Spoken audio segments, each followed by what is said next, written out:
CNC milling tools, types and applications.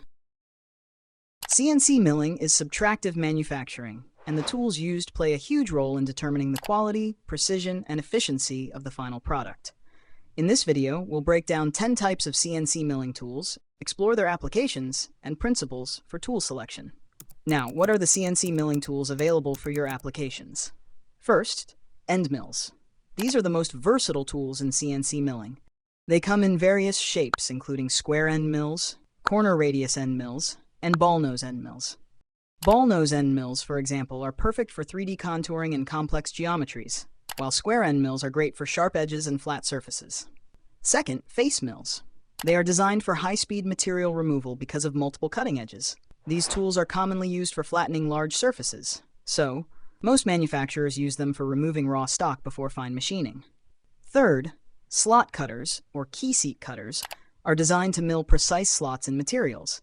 They are commonly used for keyways, grooves, and other slotting applications because they're highly precise. Fourth, we have the T-slot cutters. These tools are specialized in creating T-shaped grooves, which are commonly found in machine tables and fixtures. They cut in multiple passes, ensuring smooth and accurate slots for bolted connections. Fifth, drill bits, the standard tools for creating holes. They typically using a spinning motion to remove material and create holes of various sizes and shapes. Drill bits can vary in material, geometry, and size, depending on the specific machining requirements. Sixth, thread mills. As the name says, they are used for creating internal and external threads.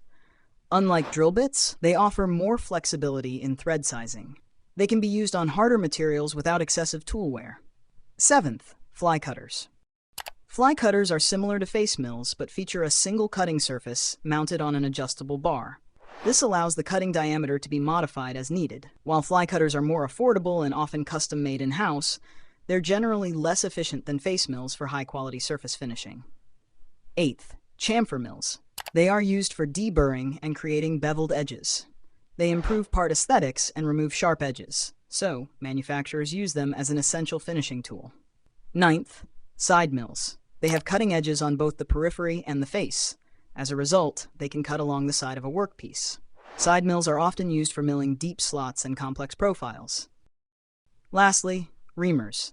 They are precision tools used to enlarge and finish pre-drilled holes. They provide a high level of accuracy and smooth surface finishes. We often choose them for applications requiring tight tolerances. As you can see, there are many options to choose from. But how do you select the best tool for your project? Here are some key factors to consider. The first factor to consider is material hardness. Harder materials like stainless steel require coated carbide tools. However, softer materials like aluminum work well with high-speed steel, HSS, or uncoated carbide tools. Beyond material, the part's complexity also determines tool choice. If you're cutting deep pockets or intricate details, choose smaller tools like ball nose end mills for precise contouring. But if you're facing off large surfaces or removing material quickly, a face mill or a larger diameter tool will get the job done more efficiently. Next, production volume. If you're machining high volumes, carbide tools are a better investment since they last longer and reduce downtime for tool changes. On the other hand, if you're working on prototypes or short production runs, high-speed steel tools are more affordable and can still deliver great results. Then, machine type. Heavier, industrial CNC mills can handle aggressive cuts with large diameter tools without much deflection. But if you're using a smaller or less rigid machine, you'll need to select tools carefully to avoid excessive vibration. What's more, consider the spindle speed. If your machine runs at high RPMs, you'll need tools designed for that speed. Smaller diameter tools work well for fine finishing, while larger tools at lower speeds are better for heavy cuts. Finally, but most importantly, the cost.